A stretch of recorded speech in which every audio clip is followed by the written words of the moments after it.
Buong Pilipinas nagulat sa balitang ito. Isang senador at 2 congressman may kinalaman daw sa missing Sabongeros. Halika, atin itong pag-usapan mga kaibigan. Ang bigat ng kalaban dito kasi mabigat ang pera ng Isabong. Hindi to basta-bastang kalaban. Remulla also expressed concerns over the vast financial power wielded by the alleged mastermind. Buong Pilipinas nagulantang. Senador at 2 congressmen may kinalaman nga ba sa mga nawawalang Sabongero? Parang pelikula pero hindi ito gawa-gawa. Isang misteryosong pagkawala ng 34 na Sabongero ang yumanig sa buong bansa. Umagang-umaga, wala silang iniwan kundi takot at tanong. Pero teka, paanong nauwi ang isang simpleng libangan sa isang malawakang investigasyon na umabot hanggang Senado? Ayon sa ulat ng Politiko, isang senador at 2 congressmen ang iniimbestigahan ngayon ng Department of Justice. Bakit sila? Ito ang DOJ shock. May Totoy na nagsiwalat. Ang lahat ng ito'y nagsimula kay Totoy. Hindi siya sikat, hindi rin siya politiko, pero ang bitbit niyang kwento tila babago sa takbo ng kasaysayan ng Isabong sa Pilipinas. Totoy ang tawag sa kanya. Ayon sa kanya, alam ng senador ang tunay na nangyari sa mga nawawalang Sabongero. Hindi lang basta alam, kabilang umano siya sa mga nakakaalam sa likod ng pagkawala. Pero ang senador ay kilala sa kanyang mga outreach programs, palaging tumutulong, palaging may kamera, palaging may mga bata sa likod. Therefore, paano naging posible ito? 2 congressman din daw ang tinukoy rin ni Totoy, pero hindi lang ang senador ang binanggit. 2 mambabatas ang umano'y nagpondo sa Isabong operations kung saan may kinalaman daw ang pagkawala. Hindi pa malinaw kung sangkot sila sa mismong pagdukot, pero ayon kay Totoy, hindi raw sila inosente. Alam nila, nakikita nila, kaya raw ngayon, kahit walang pangalan na inilabas, umuugong na ang takot sa loob ng Kongreso. Remulla, tahimik pa rin, pero bakit? Justice Secretary Boying Remulla hindi na binabanggit ang pangalan ng 3. Walang kumpirmasyon, walang pagtanggi. Pero ayon sa mga sources, may mga testigong pinoprotektahan pa. Therefore, hanggang walang sapat na ebidensya, hindi pwedeng isiwalat. Hindi ngayon. Pero ang tanong ng bayan, kung totoo ang sinasabi ni Totoy, ilang Sabongero pa ang kailangang mawala para lang lumabas ang buong katotohanan? Patuloy ang investigasyon, pero hanggang kailan? Tuloy ang investigasyon. May CCTV, may katawan, wala pa rin. May mga pamilya, oo, at araw-araw sila naghihintay. Pero habang ang mga Sabongero ay nananatiling missing, ang mga mababatas na nadawit nananatiling malaya. Therefore, sino ang tunay na nawawala? Kung totoo ito, isa itong napakalaking sabuatan. Ang Isabong ay matagal ng kontrobersyal, may pera, may sugal, may interes. Pero kapag may pangalan ng mga senador at congressman na lumulutang, hindi na ito simpleng kaso ng sugal, isa na itong pambansang krimen. At kaibigan, abangan, dahil sa mga susunod na araw, baka ang pangalan na ng mga makapangyarihan ang isisawalat sa kasong ito ng mga nawawalang Sabongero. Totoo bang hindi lahat ng manok ay nawawala sa sabungan? O may mga agila tayong kailangang kilalanin sa Kongreso?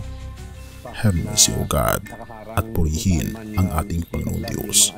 Pagkatapos marinig ang balita tungkol sa nawawalang 34 na Sabongero at pagkakadawit umano ng isang senador at 2 congressmen, hindi mo maiwasang mapaisip nasaan ang hustisya, bakit tila makapangyarihan ay laging ligtas at kailan pa mamumukadkad ang katotohanan. Pero sa gitna ng kaguluhan, panininlang at takot, may liwanag kaibigan. At ang liwanag na yun ay walang iba kundi ang ating Panginoon Jesus. John 8:12.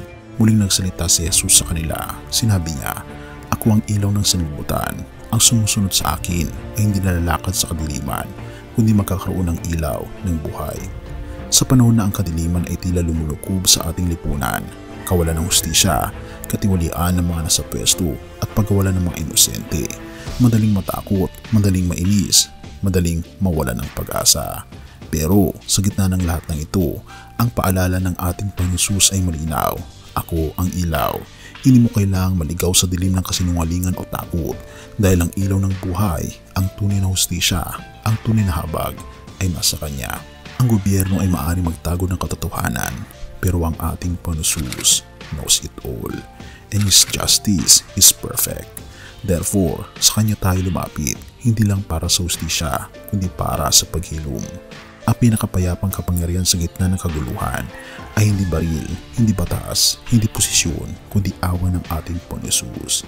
Habag sa mga nawawala, habag sa mga pamilya na naghihintay, at oo, habag din sa mga mababatas na maaring naligaw ng landas. Sa krus ipinakita ng ating Panginoon ang isang klase ng hustisya na may halong awa at katotohanan. Hindi siya pumayag sa kasalanan, pero siya'y namatay para sa mga makasalanan. Therefore, ang hustisya ng langit ay hindi lang pagpaparusa, ito'y pagbabalik loob. Kaibigan, sa mundong puno ng madilim na balita, ang ating Panginoon pa rin ang tunay na balita, ang magandang balita. Huwag kang bibitaw sa liwanag, kaibigan, dahil kahit anong gawin ng tao, hindi mapipigilan ang liwanag ng ating Panginoon Kristo na bumunyag ng katotohanan. Purihin ang ating Panginoong Diyos at tayo manalangin. Ama naming Diyos na makapangyarihan sa lahat, Ikaw ang ilaw sa gitna ng kadiliman. Sa panahong maraming tanong ang walang sagot at ang katotohanan ay tila itinatago, Ikaw ang aming pag-asa. Gabayan niyo po ang aming gobyerno, pukawin niyo po ang budhi ng mga nasa kapangyarihan at yakapin niyo po ang pamilyang naghihintay pa rin. Punuin niyo po kami ng liwanag mo para hindi kami madala ng galit, kundi magpatuloy sa pag-ibig dahil Ikaw ay Diyos ng awa at Hari ng hustisya. Pinupuri po namin kayo't pinapasalamatan o aming Panginoon Diyos sa inyo pong kabutihan sa amin at magnabayan po kami at patawarin po kami sa lahat ng aming pagkukulang at pagkakasala sapagkat ito po ang aming samot hiling sa matamis na pangalan ng aming Panginoon Jesus. Amen.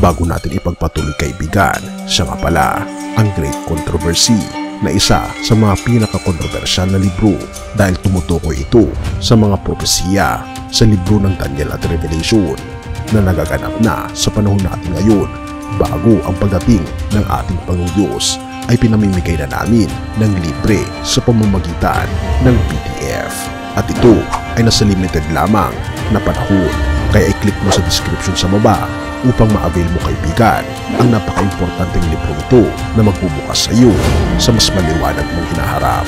Purihin ang ating Panginoong Diyos at tayo magpatuloy.